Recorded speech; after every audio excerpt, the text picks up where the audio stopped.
Welcome to the Room to Bloom podcast, equipping you to live redefined, renewed, and restored. I'm your host, Julie Raboa. Let's tackle this week's topic. Welcome to another episode of the Room to Bloom podcast. This week I have Dr. Mark A. Hicks, and he's going to teach us how to learn to love, because it may not just be a feeling, it could also be a skill set. So welcome, Dr. Mark Hicks. How are you today? I'm doing great. Thank you for having me. I'm so glad you're here today. This is such a great topic, and I'd love for the listeners to learn a little bit more about you. So could you tell us about yourself? Absolutely. I am an author, a ghostwriter. I have, over the course of my life, I've worn a number of hats, actually. I'm a speaker. I'm a life coach. I have essentially had two major tracks throughout my life. I have a master's degree in mental health counseling. I have worked as a professional counselor. I also have a master's of divinity and a doctorate in ministry, and I have worked a number of years in the church as a minister, as an international missionary, and those two paths cross quite often. For example, I have led a faith-based recovery ministry for a number of years. That was both ministry and a lot of counseling involved in that as well. And so the primary thing I'm involved in now is as a writer. I published the book Learning Love, and I believe that my calling at this point in my life is to teach truly the most important topic we have. If we can teach love and how to have that within our family, our society, between nations, between co-workers, then we change everything. We change our lives, we change the world, and essentially what we are doing is, as we are learning love, we are learning God, because God is love. Amen to that. Wonderful. So that's why I'm so glad you're here, because this is such a great topic. And what inspired you to write your two books? You've written Learning to Love, as well as the Learning Love Bible Study. Yes. Learning Love is written from a counseling standpoint. It's a self-help book. It's really for everyone, because I believe everyone needs love. Even if they aren't part of the Christian faith, I believe that everyone needs to learn the skill set of love for their families, for their co-workers, for their communities. But the inspiration for the book comes from the wisdom literature in the scriptures. And so I wrote a second book, Learning Love Bible Study, to really show the source material, that what I'm teaching in the skill set of love isn't just something I made up. It isn't my own ideas. It's inspired by scripture. And so the Learning Love Bible Study explores those scriptures and how they are lived out, sometimes well and sometimes not so well, in the lives of the biblical characters. Absolutely. And we see that throughout the Bible, how imperfect they are, but how faithful they were too. Yes. So could you tell us a little bit more what the wisdom literature is specifically? Absolutely. Wisdom literature is 5 books in the Old Testament. It's Job, Psalms, Proverbs, Ecclesiastes, and Song of Solomon. And within my book, I teach the 5 components of love. And there is a correlation there. The 5 books of the wisdom literature inspire the 5 components of love. Each one has a theme. Very often when we read the Bible and study the scriptures, we look at small pieces. Pastors will read a passage of scripture and expound upon that. In Bible studies, we'll look at a few verses or a chapter. Absolutely nothing wrong with that. That's a great way to learn and teach the Bible. But what I did for Learning Love is read the books of the Bible for their broad themes. What themes emerge from each book? And what I began to see is each book teaches a component of wisdom and love.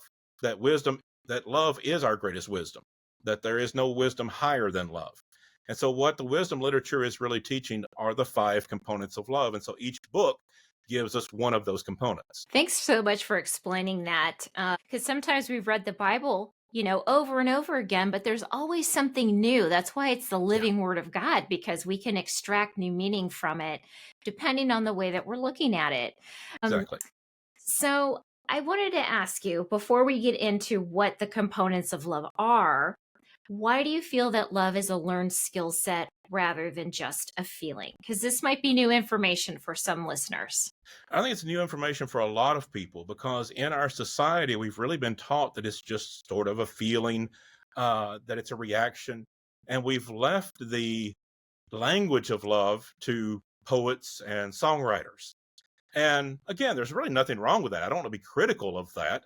There's some wonderful poets and songwriters out there that really capture a lot about love. But as I like to say, when we are dealing with dysfunctional families, we're dealing with a fallen world, we're dealing with all the struggles of life, you need more than a song. You need real, practical, tangible, actionable ways of living out love. And I believe that is taught to us in the scriptures. And that's what I want to capture in the book. It's not just a random feeling we may catch, or although emotion is part of love, it's not the whole story. There are 5 components of love. And one of the things that we struggle with is everyone's naturally good at 1 or 2 because we're all creations of God. And so in some capacity, we're going to have that aspect in us. So we'll be good at 1 or 2 of them. They'll come naturally, but not all 5. And that's where we struggle, as we start to fall down on some of those components. So that's why I think learning love is an important concept, not just the title of the book, but it's really the concept that it's not just a feeling, that it is a learned skill set. It is a process that we can learn and practice the components of love to build those healthy, happy, thriving relationships we all want. Yeah, everybody wants healthy, happy, thriving relationships. And when we don't have that or we Yeah, struggle with that in some area, it really can hurt our hearts. So it is actions as well as emotions. it is. And most people have learned what they know about love from their family. And in some cases, that can be a good example. But again, there's usually areas that weren't taught in certain families because we all have shortcomings. We all have struggles in our parenting. No one is perfect at that. And so it's not a perfect system, even if you come from a great family. There's plenty of people that get divorced or have toxic relationships that have come from good family backgrounds. But then it gets worse from there. There's so many people that have dealt with toxic families growing up, and they dealt with abusive families growing up. And that's really the good news that we have, is that even if you did not have an example growing up of a good family, or even if you did, but you're not able to capture that yourself in your own relationships, this is a learned skill that comes from the teaching of Scripture. And so your family background, while that certainly will affect you, and I don't want to minimize that, is not the final determination of whether you can have relationships of love. For those that come from toxic relationships or abusive relationships, you can still have those healthy, thriving relationships that you want and need and deserve.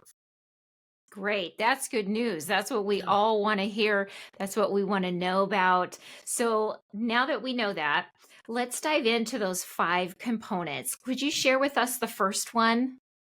The first one is grief. And that is always a strange place to start. People give me a funny look on that one. When we talk about love, you think about, butterflies and sunshine and flowers and all of that. And we'll get to that. But grief is the place to start. It comes from the book of Job.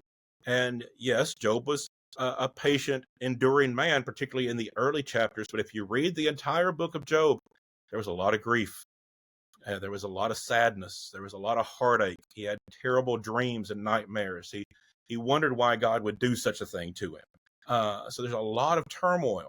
This is part of the process of love, because if you speak to someone who has barriers up in their life, they have barricaded their heart. They keep people at arm's length. If you speak with them, they will always tell you a story of tragedy or trauma or heartbreak. And they react to that by closing themselves off, hoping they can protect themselves by keeping everyone out. And what they really do is just shut out love. And if we learn to grieve, if we learn that process of grief and work our way through the heartache of life, we keep our heart open, we're able to come to a place that, yes, we have emotional scars. We will no one gets through life without scars. We will experience hard times, but we grieve those in a healthy way through the process of grief. And when we come to that place of acceptance, it doesn't mean everything's okay. It means we can go on in life and we can have connections and we can have beautiful, loving, healthy, thriving relationships despite the trauma and the hardship that we've experienced and the heartbreak that we've had. The way I like to express this is some things in life leave a hole in your heart, but you can live a really good life with a hole in your heart.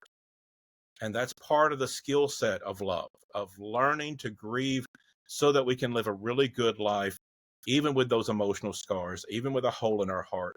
We don't have to forget the past.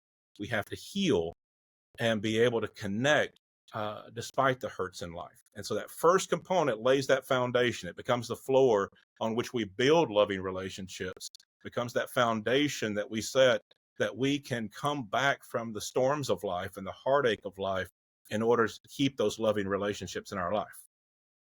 So, would you say that the process of grieving, those past relationships that have hurt us, traumatized us, and so on, does that help us prepare and open our hearts to love in the future?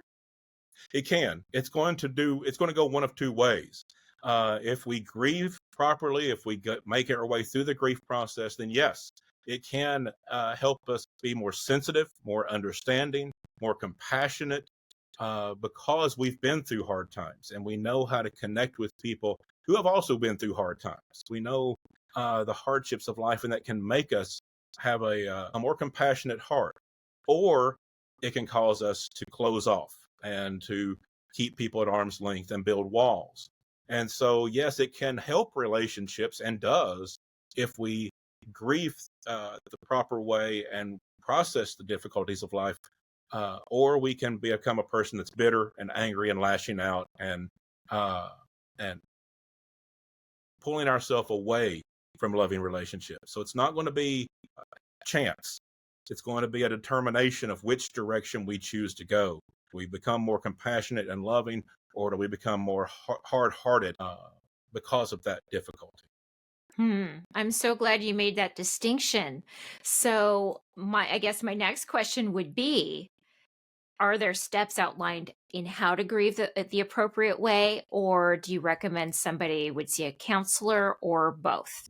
Yeah, in my book, I go to great lengths to say everyone needs to be in counseling. Life is just complicated. Life is hard. And I know that that might not be possible for everyone, and I understand that. But it might also not be possible for some people due to financial struggles to go see a dentist. That doesn't negate the need for a dentist. We need to have someone in our life that can help us in the trauma of life and the struggles of life. And so I absolutely recommend that you have someone you can talk to. At the very, very least, a compassionate friend who knows how to listen. But I really hope people get professional help, particularly if they've been through trauma or abuse, dysfunctional relationships. There is such a need for counseling. Life is too complicated. It's much more than picking yourself up by your bootstraps and being strong and being tough. It's not about that. It's about learning the process of grief. And so, yes, I talk about that process in my book, but I really emphasize that it's not something we do alone. It's something that we do with the people around us, supporting us, and particularly getting help. Well, great advice. All right. So, grief, we've check mark. What's next? What's number Next, two? next is emotion, and that's the one that everyone sort of expects. That love is emotional. It is the language of songwriters and poets. That's not the whole story, but it is part of the story. And for some people, that comes natural. That's a natural aspect of life. They wear their feelings on their sleeve. It's easy for them to say "I love you." It's easy for them to show appreciation. Some people have this one, and they don't need to be taught. But some people do. There are some people, and it's a perfectly valid personality type. If you're a cerebral person, if you're very introverted, if you aren't comfortable showing emotion, a lot of that does depend on the family you were raised in. How they expressed emotion is going to be determining factor on how you express emotion many times. And so for some people, it's very difficult to show the emotions to those that they love. Now, you don't have to become an overly emotional person, but if you want to have healthy, thriving relationships, learn it as a skill set. If it doesn't come naturally to you, work at it. Learn to say, I love you. Learn to say, I appreciate what you did. Just learn those simple skill sets of saying things out loud. You probably think it. If you're a cerebral person, you probably do think that this person is very helpful to you. This person, you enjoy having them around. But those things, we know it. We just don't feel comfortable saying it. And so it just takes practice. For some people, it's going to come easy. For some people, they'll have to practice it. But like any other skill, if you practice showing emotion, it will get easier. And so for those that find it difficult, give it some practice. You'll help your relationships a great deal by learning to express the emotions you have. Well, I agree with what you said because I grew up in a family where it didn't feel safe to say, Yeah, I love you. right. Because when people said they love you, then they turn around and they hurt you. And Exactly. so as a result, you just kind of learn to keep everything bottled inside. Yeah. And so, if there are listeners out there who have had the same experience or something similar, how can they begin to overcome their fear of vulnerability in Yeah. expressing their emotions? Yeah. A couple of things. One is start slow. You don't have to do it. You don't have to change your personality. You don't have to dramatically change everything overnight. Just start with little things. Just start. Maybe love is sort of a loaded word for you because of the family you came from. Start with words like I appreciate, or just a simple thank you. Those things can be difficult to express too if you're not an emotional person. So start small. Don't rush it. Just practice it and see that it's not going to hurt. That there are people in the world that will show appreciation back, and that will help relationships rather than having strings attached as it does in some families. So start small and experiment, and let yourself have time to be safe. The second, I would say, going back to my previous point, get help. That it's okay to get help. In fact, it's necessary, particularly if you have come from a family where it's dangerous to say words like "I love you," where there were strings attached and there was manipulation. It's going to be hard to sort all that out in your own mind and in your own emotions. And so, again, it's so necessary in a complicated, fallen world to get help from a professional to sort that out and to come to a place to feel safe. The thing I would not do is try to rush it without any help at all and just throw it out there and maybe not get a reaction you were hoping for in your imagination and get hurt again. You've been hurt enough. Go slow, get help, work your way into a place where you can show emotions to people that do love you and deserve to know that you love them. Those are some great suggestions. I really like what that you said to take small steps like Yeah, I appreciate you, thank you. yeah. Those are some really great suggestions that I think people can integrate. So, what's number 3? Number three is practicality. And the people that I spoke about earlier that are more cerebral, that are a little more introverted, a little more thought based rather than emotion based, they love this one. And it really is the balancing of these two components balance one another. I very often say that emotions bring us together. Practicality keeps us together. You might have heard someone say before, I love them, but I can't live with them. And that's a sad statement of why relationships would break up. But they love each other. They have a lot in common. They have an emotional bond together. They want this relationship to work, but it can't. And very often that comes down to things like communication skills, finances, which is a big one in relationships. Finances can destroy relationships. There's so many practical elements. Getting help for mental health issues. So many times we want to be in denial of things like depression and anxiety, things that are treatable, that we can see a doctor, see a counselor, and get treatment for these things. These are practical matters that affect relationships that people sometimes ignore. They think, well, what's money got to do with love? If they love me, they should understand how I feel and what I think. I shouldn't have to communicate it. Those are emotional feelings, but they're not practical. If we may say, well, if they love me, they would accept me as I am. Yes, but there's also that practical element that if we are bringing toxicity into a relationship, we need to get help with those things, with those behaviors, with the mental health issues. There's I name a long list in my book of things that are practical that destroy relationships that have nothing to do with the connection of emotions. They're just real life issues that we have to work through. And so while emotion brings us together, it's the practicality, learning how to live together that keeps us together. Yeah, I thought you made a really important point when you said that, if you need help for depression or anxiety or a mental health issue, it really is practical Yeah. for yourself and for your relationships that sometimes investing in therapy is a really wise use of funds. Like maybe that vacation, can Yes. take a back seat for a time being so that Yes. everybody's working on their own mental wellness because we don't want to be the toxic person bringing in toxic elements into our relationships. And we don't want to experience that either. That's exactly right. Yes, that absolutely needs to be a priority. I'm hesitant to say the top priority because there might be other things we need to spend money on, but it's right there at the top. If we want to have healthy relationships, we have to be healthy.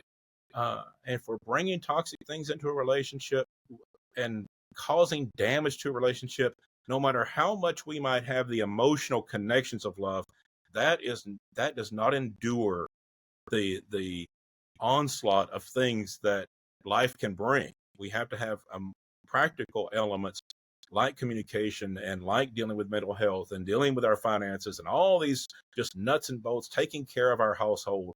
Those things make so much difference in the relationship over time. Right. And as you said before, love is a skill, Yeah. but so is communication and so are Yep. problem solving. Yeah. So, yeah, that's great. So, I guess my other question with practicality is how can someone begin to make wise and practical decisions for their relationships if they've experienced emotional abuse in the past, like something like maybe a love bombing cycle? Yeah. I'm sounding repetitive here, but I'm going to say it again. Don't try to do that alone. When you have been subjected to things like that, when you have come from these dysfunctional families, it's going to be so difficult to do what could be a simple, practical process. And so get help for that. And another thing that I would say is to listen. Listen to the people in your life. When they complain about things that you are doing, try not to take it so personally or be defensive about it. Understand that love is practical, that there is a practicality element, that you're not being attacked. There is a practical suggestion in that. Now, sometimes families don't handle this well. Sometimes your spouse may say it in a way that hurts your feelings, and they may have to take some responsibility. They may not handle it well, but even if they don't, even if they're saying it in a hateful or angry way, try to take personal out of it. Try to take emotions out of it sometimes, and think practically. Is this a practical matter that I can deal with that will make our relationship better? Are they telling me things that I can fix or I can get help to fix? I can go to a doctor or a therapist or find a way to fix the problems that I'm dealing with. And so listening, even if someone doesn't communicate it in the way you would like, is a real step forward. That's a first step really of knowing what you're going to go to the therapist or the doctor for. Is listening to people in your life that care about you and hearing what they are complaining about it and approaching that in a practical manner. That's such great advice. Sometimes we do have to decipher the underlying message when people are loud and coming at us Yeah. and try to take a step back and separate ourselves from the emotions that are happening. But in my experience, when people have complained about things, it's because they care. They want Yeah. the relationship to work. Yeah, exactly. Yeah. That most of the time people have good intentions. Unfortunately, not everyone has good skill sets Yeah. as far as communication. Sometimes they just get angry. Sometimes they're at their wits' end. But if we can kind of, and it would be better if we want to speak to a family member, think through how you're going to say it. You know, if you're trying to bring those practical things to a family member or a spouse, think through how you're going to say it and try to approach it in that same way. The third component of love is practicality. This is not a personal attack. This is not an emotional attack. It's a practical matter. So yeah, I kind of understanding that we're not perfect in our communication skills all the time, but understanding that love is practical kind of takes us into a different place, a different understanding of those complaints. Yeah, love it. Love it. All right. So, what's the next one after practicality? Is acceptance. And there's a certain obvious element to this. If we're going to love someone, we have to accept them. As we just said, everyone's not perfect. In fact, no one is. Only Christ was perfect. And so we're going to have to accept the imperfections of our spouse, of our family, of our coworkers. And that begins at a very important place. One of the things about acceptance is we have to accept ourselves first. We're not going to be able to accept other people unless we accept ourselves. In fact, we can't love other people unless we love ourselves. And this was taught and researched scientifically by Brene Brown, who's a great researcher and author. I love what she writes. And she discovered in her research that the ceiling for love is how we love ourselves. The ceiling for accepting others is how we accept ourselves. That love is not a commodity like money. If we need more money, we can get a second job. We can take out a loan. We could steal it. Don't recommend that one, but it is something that can happen in order to go acquire more money. There are ways to get money if we need it because it's a commodity. Love is organic. It is from God. It is God, and it is organically grown within us. And so the capacity to love is how much we love ourselves. The capacity to accept others is how much we accept and love ourselves. And while Brene Brown showed this in modern research and psychological research and science, the first person that I know of that said that was Jesus. Jesus said, love your neighbor as yourself. Now, if we think about that, it doesn't make a lot of sense. If we're able to love our neighbor more than ourselves, why would Jesus say that? We need more love in the world. Would Jesus really lowball it? Would he really say, yeah, I know you can love your neighbor more than you love yourself, but don't bother. Just love them at the level you love yourself. That's an absurdity. Jesus already knew what Brene Brown showed in her research thousands of years later. He already knew the capacity for love, and that was the amount we love ourselves. Our ability to love ourselves determines how we love others.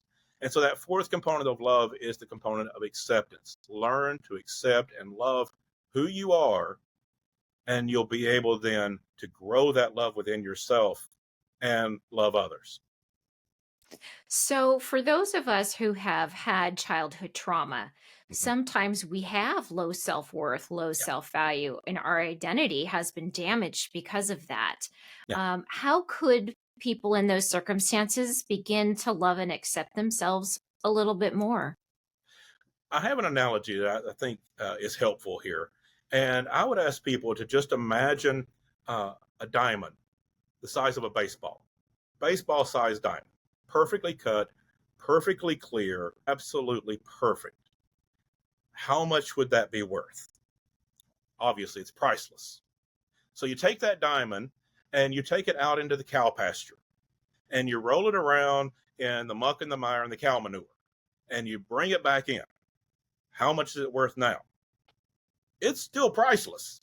It has not changed one bit as long as you know what it is. If you understand what it is underneath all that nastiness, you still want it, no matter what it looks like.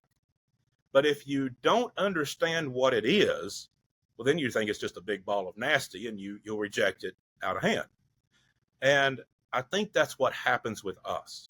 We are a creation of God in God's image on purpose. God wanted us and created us in God's image. Now, yes, it's a fallen world, but that just means that we've gotten rolled around in the muck and the mire and the cow manure. It's not who we are. It is what we experience. And yeah, a lot of stuff's going to be thrown on us by the people of the world. If we were raised in abusive families, a lot of stuff got said to us that's just not true. But we took it to heart because we were children, didn't know any better.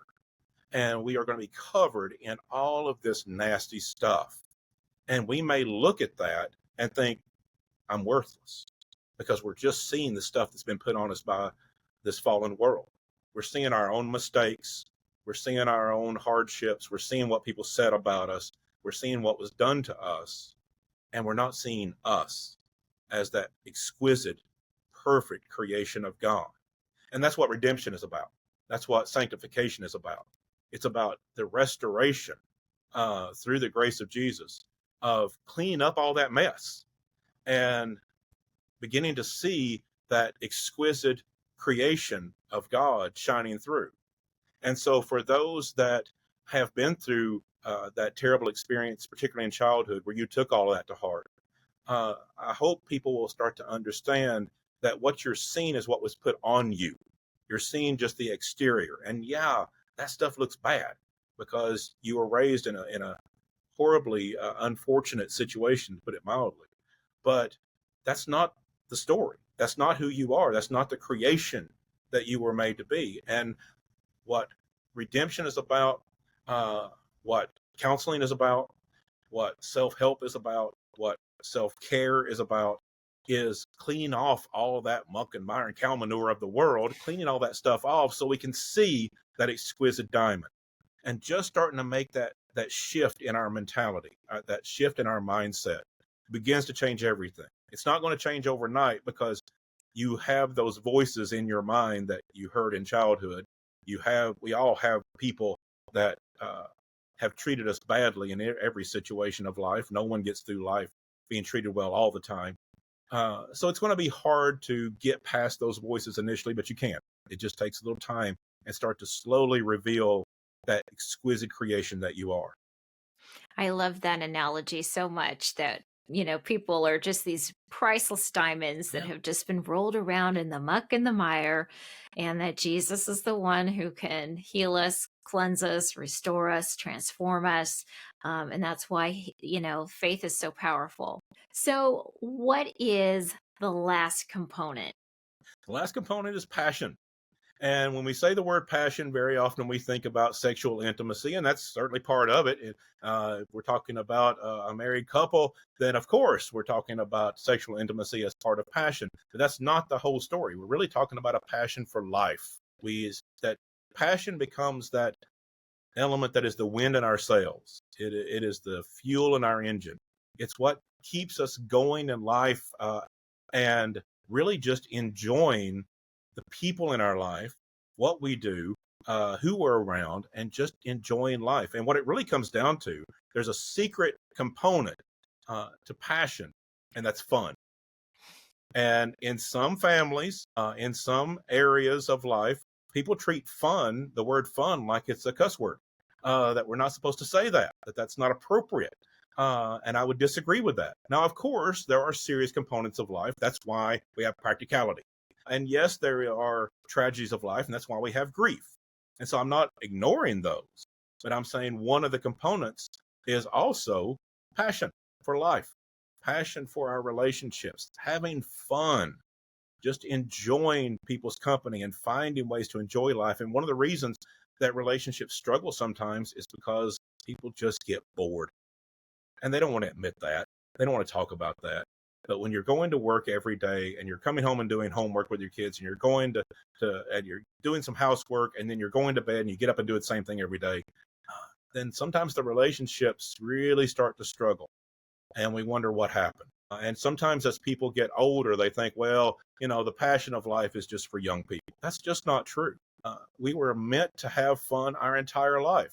Yes, there's serious, and yes, there's grief, but there's also fun. You got to remember that God put Adam and Eve in the Garden of Eden, where everything was bliss. Everything was perfect. Yeah, there was one tree they were supposed to stay away from, and that's a bad story. But everything else was for joy. Everything else was beautiful and wonderful. And that's what God wanted for us. God's intention was for us to live a life of bliss and joy.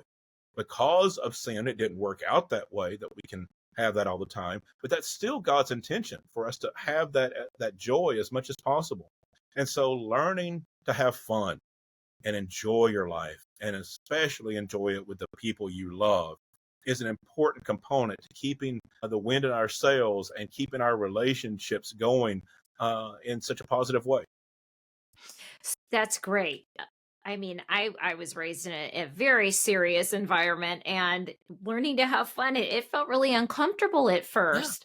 But yeah, I understand that when you get kind of stuck in a rut or a pattern of everything has to be serious, yeah. you can get bored. And so, how would you recommend that people begin to discover passions for themselves and their loved ones that they could do together?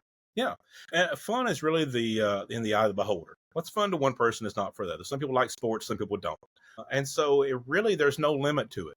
Just find what works for you. And if you did come from a family background or a religious background that taught that fun was somehow evil, I would go back to my previous statement of start slow, just experiment, just learn, and really enjoy the process of learning. Just try it, and there's really no limits to that except the obvious ones. We don't want to do sinful things, but whatever you think you might enjoy, just try it. If you don't, if it's not really for you after all, okay, really, it doesn't matter. You're just experimenting, and it's part of the learning process. The part of the skill set of learning passion is just experimentation.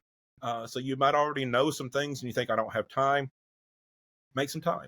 You know, it doesn't take a lot to bring joy into your life. Just try a little bit. But if you don't know, you really just don't understand the concept of fun, have some fun experimenting. Just try it. That sounds like fun to me, just Yeah. trying a bunch of different things and seeing what sticks and what you enjoy. So, yeah, great suggestions. So, do you have any last thoughts to share with listeners on learning love as a skill set?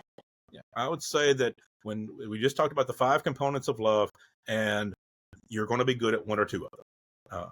That's going to come natural. And what many people will do is think that's what love is. That what is natural to me is what love is. So again, if you're a very emotional person, you're going to think, well, that's what love is. If you're a very cerebral person, that third component of practicality feels natural. You're going to think, well, that's what love is. It is only part of it. All five are necessary. And the mistake people make is thinking they can get by with the ones that come easy, that come natural, that are natural to them in their personality. And that's where we fall into hardships in relationships and wonder what happened. Why didn't this work? I've put all this effort and this time and this energy into this relationship and it's not working. Very often it's because you're doing what comes naturally to you, the components that you're good at, and assuming that's what love is. That's only part of the story. It's all five components. And so learn them, practice them, particularly the ones that don't come naturally. It's okay to go slow, get help, get counseling, and learn to have the other five components. Because if you learn and practice all five components, you can develop happy, healthy, thriving relationships, regardless of your relationship experience so far. Even if come from a dysfunctional family, even if you've been through relationship trauma, that's what the grief is about. And we can move on from that to have those thriving relationships, but you need all five. Thanks so much for sharing all five of those tips. I know that people are really going to be able to utilize and begin to implement them right away. Do you have a favorite Bible verse to share with listeners today? Yeah, I would say my favorite. I've had many favorites over the years. It seems like the season of life brings a different favorite different times. But I would say 1 Corinthians 16:14. Let all you do be done in love. And the reason I'm really focused on that one now is because I do believe that love affects everything in life. It's not just about marriage, although obviously that's very important. It's not just about family, obviously very important. But it's about our friendships, our coworkers. It's about loving what you do for a living and being passionate about that. It's about our relationships in our neighborhoods, in our churches, among nations, our relationship in humanity, and our relationship with God. These five components come into every aspect of love. And so it's not just one area, it is in all you do. Let it be done in love. Perfect. So, we could all use a little more love in our lives. And so, if listeners were wanting to get a copy of your book, Learning to Love, or the Learning Love Yeah. Bible study, or maybe request you as a speaker at their church, how could they get a hold of you or find out more about your books? Yeah, the best way is to go to my website. It's markahicks.com, M-A-R-K. My middle initial is A, H-I-C-K-S, markahicks.com. I have links there to my books, which are on Amazon. You can also go directly to Amazon and look up Learning Love, Building a Life That Matters, and Healthy Relationships That Last, or the Learning Love Bible Study, both available on Amazon. And I also have a contact page if you would like to have me as a speaker. Love to hear from you. There's a contact page on my website, and so you can get my books, access to my podcast, my YouTube, and a request form if you would like to have me as a speaker. Wonderful. Thanks so much for sharing that. And once again, thank you so much, Dr. Mark A. Hicks. Thank you. Thanks for joining me. I hope this episode has blessed you. If so, please subscribe, comment, and share. It's a great way to spread the love and keep good content rolling. As a reminder, this podcast is purely for informational and educational purposes only. Listening to content is not a replacement for medical or mental health care. Please make decisions with your personal care providers. Stay tuned for next week's episode. But if you want more content or free resources in the meantime, head over to FromBudToBloom.com. See you next time. Until then, live fully free in Christ.